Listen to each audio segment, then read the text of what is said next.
So the RBA kept rates steady at 3.6% last month. But here's what nobody's talking about. Commonwealth Bank and NAB are now openly forecasting a rate hike in February. Not a cut, a hike. And if that happens, it'll directly clash with what might be the biggest government stimulus for property buyers we've seen in 5 years. This week, we're breaking down exactly what's about to happen to Australia's property market, and more importantly, what it means for your money. So stay tuned. By the end of this video, you'll understand 3 critical things. Why the RBA is even considering rate hikes when the market was hoping for cuts. How the expanded first home guarantee scheme, live as of January, is about to pull forward thousands of new buyers. And which capital cities are heading towards affordability ceilings that could flatten growth by mid-2026. But here's the thing. This creates a timing window. And if you're watching this, understanding that window could save you or make you serious money.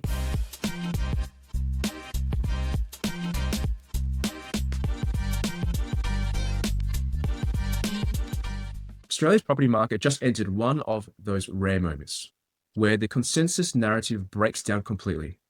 For most of 2025, the story was simple. Inflation was easing, RBA was cutting rates, and property buyers were feeling some relief. 3 rate cuts came through, mortgage stress eased, and prices kept climbing. But now we're in early January 2026, and the mood has shifted. The RBA has held rates steady at 3.6% in December, which was expected. But what wasn't expected was the hawkish commentary that followed. The board said, and I'm quoting here, that the risks to inflation have tilted to the upside.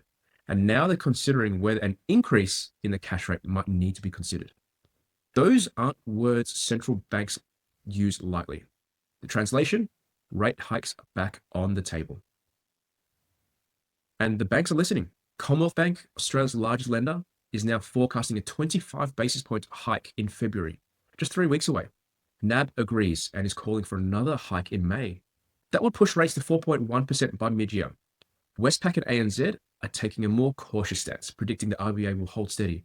But even the possibility of February rate hikes has already spooked some buyers and sent some tremors through the lending market. So why is the RBA even thinking about hiking when everyone expected more cuts? One word, inflation. Australia's inflation surprised to the upside in October 2025. The consumer price index hit 3.8% annually, the fastest pace in 7 months, and well above the RBA's 2 to 3% target band. The underlying measure, trimmed mean inflation, came at 3.3%. So what's the biggest culprit here? Housing costs. That component alone jumped 5.9% annually, driven by electricity prices rebounding after government rebates expired, as well as the ongoing pressure on rent. So here's the problem. Sticky inflation signals that the economy might be overheating. Households are spending more, wages are rising, businesses are investing in data centers and renewable energy. On the surface, that looks really healthy. But when demand grows faster than the economy's supply capacity, when there aren't enough goods and services to meet that demand, prices rise. That's when central banks reach for the rate hike button. According to Commonwealth Bank economist Belinda Allen, the economy has picked up more momentum than expected, and that strength is keeping inflation from easing. A small rate increase in February would guide inflation back towards the RBA's target range. Translation, the RBA might need to cool things down with a hike. So here's where it gets interesting for property investors, because the exact moment the RBA is contemplating rate hikes, the Australian government has just activated the most expansive first home buyer stimulus in 5 years. From January 1st, 2026, literally days ago, the first home guarantee scheme underwent massive expansion. Let me spell out what changed.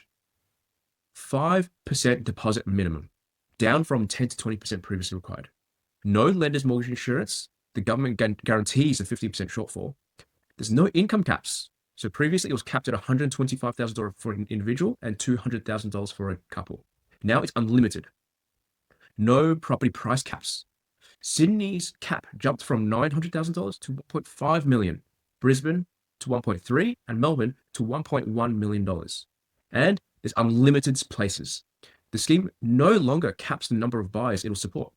So put simply, the government just removed nearly every barrier to first home ownership.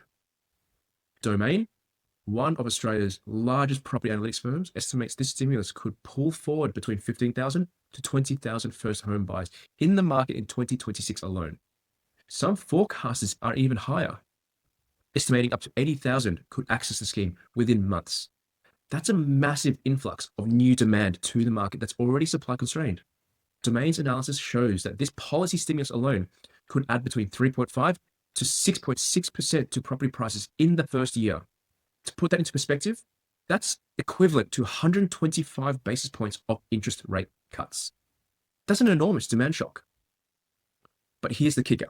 This demand surge is happening right as the RBA is contemplating rate hikes. So you've got this collision happening. January to mid 2026, first home buyers flood the market due to policy. Prices accelerate, momentum builds. February, possibly onwards, RBA might start hiking rates. This makes borrowing more expensive and slows demand. These forces will compete for dominance over the first half of 2026. And whoever wins, policy stimulus or rising rates, will determine how the property market actually plays out. Domain's latest forecast splits 2026 into two distinct phases, and this framework is crucial for understanding what's about to happen. So phase 1, January to June 2026, momentum builds. This first half is driven by the expanded first home guarantee pulling forward buys. The psychological momentum from rate cuts in 2025, rising household income as wages climb, and persistently tight housing supply. In this phase, prices will accelerate. Buyer competition intensifies, particularly in the sub $1 million segment, where first home buyers are concentrated. Property marketing heats up. Auction clearance rates improve. Investors start re-entering markets they exited. The mood is optimistic. And then phase 2, July to December 2026. Affordability hits the ceiling. But as we move into mid-2026, affordability becomes the handbrake. This happens for one simple reason. You can't borrow your way out of unaffordability forever. In markets like Brisbane, Adelaide, and Perth, which have seen years of consecutive double-digit price growth, mortgage repayments are now consuming a massive share of household income. In Adelaide, for example, mortgage repayments now represent 51.5% of median household income. That's up from 27% in 2019. People are stretched. When affordability ceilings are hit, buyer demand naturally moderates. Fewer people can qualify for larger mortgages. First home buyers can't bid aggressively, and price growth slows. But Domain emphasizes growth still remains positive in the second half. It just becomes subdued. So the upshot is 2026 is a tale of two halves. Spring and early summer of 2026 will be hot. Winter of 2026 will be cool. Now let's talk specific numbers here because Domain has released detailed price forecasts for end of 2026, and some of these figures are significant. Sydney is forecast to record the strongest house price growth, pushing median values to around $1.92 million by the end of 2026. That's an increase of around $173,000 from current levels. For units, it's expected to be $892,000. Sydney remains the most rate-sensitive market and the fastest to react when lending conditions ease. Rental growth is also expected to hit record highs at $815 per week for houses, $792 for units.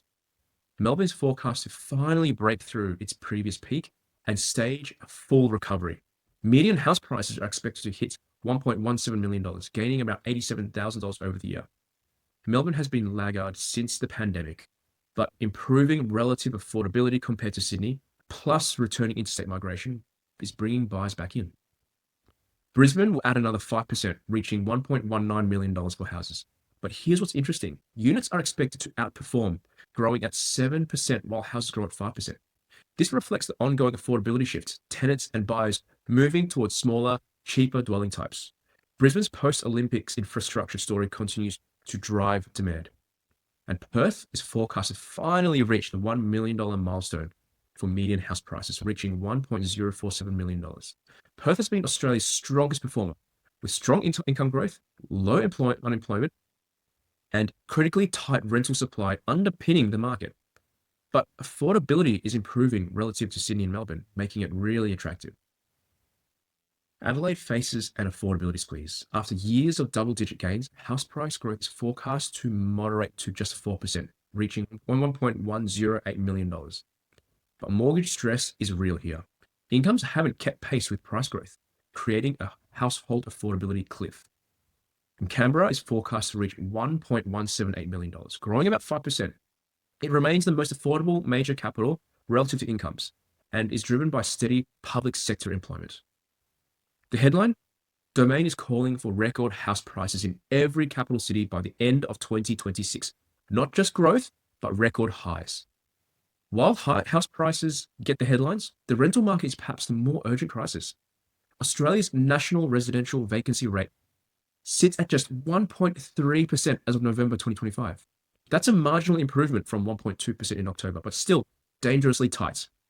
To put this in perspective, a healthy, balanced rental market has a vacancy rate of around 3%. At 1.3%, landlords have all the power. The tenants have virtually none. Let me break this down by city. Sydney, 1.4% vacancy with 10,720 dwellings available. This is actually showing tentative signs of easing for 3 consecutive months. Vacancy has been creeping upward. That's the only silver lining, but conditions are still desperately tight. Melbourne, 2% vacancy with 10,451 dwellings. This is the most balanced rental market in the country right now, thanks to steady new supply. Brisbane, 1% vacancy, extremely tight. Renters have almost no negotiating power. Vacancy has been flat, not improving. Perth, 0.7% vacancy, the lowest of all major capital cities. Just 1,311 dwellings available across the entire city. This is a critical scarcity. And Adelaide, 0.8% vacancy, also extremely constrained with 1,237 available properties for a major metropolitan area. And then we've got Hobart at 0.4% vacancy. This is a crisis. There's literally almost nothing available for rent. And here's what happens when vacancy rates are this low. Rents explode. Domain's 2026 rental forecasts project national house rents to go to $676 per week, up from $654, and national unit rents to go to $682 per week, which is up from $655. The fastest growth is expected in Perth at $731 per week for houses, Brisbane at $690 per houses, and Adelaide $652 for houses. In markets where vacancy is lowest and population pressure is highest, rents will keep climbing. The human impact of this is severe. Australians are now paying around 31% of household income towards rent on average, and in some markets, it's pushing above 40%. Tenant stress is at record levels. One reason rent and prices stay elevated is that supply simply isn't catching up to the demand. Australia's population grew by 436,300 people in the financial year of June 2025. But new housing completions only reached 173,800 dwellings. That's a shortfall of 262,500 homes. Put another way, we built one new home for every 2.1 new residents. We need to be building approximately one home per one new resident, and we're falling short. The October 2025 building approvals data showed a 6.4% monthly decline to 15,832 dwellings. This was driven by pullbacks in Victoria at negative 24.7% and New South Wales at negative 20.6%. Though Western Australia bucked the trend with a 28.1% increase. Domain notes that while supply is gradually improving, completions are rising. Approvals remain strong on a 12-month basis at around 192,100, up 12.6% year on year. It's still not enough to rebalance the market though.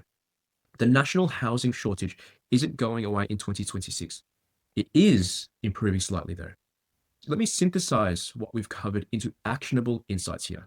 So if you're a first home buyer, if you've been sitting on the sidelines waiting for an entry point, January 2026 marks a genuine window of opportunity. The expanded first home guarantee scheme removes major barriers. You can now enter with just a 5% deposit, no LMI, no income gap, no property price ceiling. But here's the catch. This window is likely to be most favorable in H1 2026, or first half. In the second half, affordability ceilings will be a bit harder. Competition will moderate, and if the RBA hikes rates, borrowing costs will rise. So if you're a first home buyer, the strategic play is get your finances in order, get pre-approval, and enter before mid-2026 if you can. The momentum is on your side right now. If you're an investor, Domain's analysis shows that the affordable end of the market under the $1 million in most capitals will outperform in 2026. This is where first home buyers are concentrated, where policy is focused, and where competition is the highest. Units are forecast to outperform houses in Brisbane, Adelaide, and Perth, but only investment grade units, not speculative off the plan stock. The geographic sweet spot, Perth and Brisbane, remain attractive on fundamentals. High income growth, strong population inflow, favorable affordability. Adelaide is worth monitoring, but faces affordability constraints. Sydney and Melbourne, they're climbing, but getting more expensive. The value has already been captured. You're paying top dollar. Most importantly, Domain emphasizes that asset quality matters more than ever. In a moderating cycle, A-grade properties in strong locations will outperform significantly. B and C grade stock risks underperformance once momentum fades. For property owners, if you own property in Perth or Brisbane, rental yields look strong. Vacancy is very tight. Rents are climbing, and this will continue through 2026. Your rental income will rise. If you own in Sydney or Melbourne, you have price growth working for you in the first half of 2026. But if the RBA hikes rates and affordability deteriorates, that growth moderates in the second half. So if you're considering selling, the window for maximum momentum is before July 2026. That's when affordability ceilings will likely bite and buyer appetite will moderate. Close this out. Let me give you a big picture view. The Australian economy is at an inflection point. Growth is picking up. GDP is forecast to accelerate from 1.3 in 2024 to around 2.2 to 2.3% in 2026. Wages are rising. Employment is relatively stable. But inflation remains sticky. The RBA's preferred measure, trimmed mean CPI, is at 3.3%, which is above the target. Some of this is temporary, such as the electricity price spikes, but some is persistent, like wage pressures and tight rental markets. Globally, there's uncertainty. Trump's tariffs, potential US-China escalation, geopolitical tensions. These create headwinds for Australian exports and could pressure growth later in the year. So my assessment, the RBA probably will hike in February, maybe once, maybe twice. Not because conditions are terrible, but because inflation is sticky and the central banks need to signal commitment, bringing it all back to target. Those hikes will moderate property demand in the second half of 2026. But the government's policy stimulus, the first home guarantee expansion, is massive. It could offset some of the rate hike impacts in the first half of 2026. And the net result? Expect price growth to decelerate from 2025's elevated levels, but still remain positive. Rents will continue rising, supply will improve, but still lag demand. So here's the 1-minute summary. The Australian property market in 2026 will be shaped by a collision between rate hikes and government stimulus. The first half of the year, January through to June, will most likely be the strongest, driven by the expanded first home guarantee pulling forward new buyers. The second half will cool as affordability ceilings bite and potentially higher rate hikes take effect. All capitals are forecast to hit record prices by year end. Rents will hit record highs too. Sydney and Brisbane will grow the fastest, but Perth and Adelaide offer better relative value. Unit markets will outperform in capital cities. The key timing window here, if you're buying, aim for the first half of 2026. If you're selling, don't wait past June. Quality assets will outperform generally. The days of broad-based FOMO buying are ending. Now, if this analysis is helpful, please like this video and subscribe to the channel. We release updated market analysis every week. And I want to make sure you don't miss out the critical data that actually shapes these decisions. The property market rewards those who are informed and timely, not those who are reactive. And if you're seriously considering buying or investing in 2026, the worst thing you can do right now is make a decision based on outdated information or conflicting advice. That's why Investor members get access to weekly market deep dives, suburb by suburb data, and strategic investment briefings customized to your goals before these insights go public. We've helped hundreds of Australian property investors and first home buyers navigate timely decisions that save them tens of thousands of dollars. If you want to understand how the RBA's February decision, whichever way it goes, will impact your specific situation and your next move, I'm inviting you to book a strategic call with our team. We'll walk you through your scenario, show you where the real opportunity is, and give you a clear roadmap for 2026. The link is in the description below. Your first call is completely complimentary, no sales pitch, just an honest conversation about your property goals and what actually makes sense in this market. Let's make 2026 your best property year yet. Thank you for watching.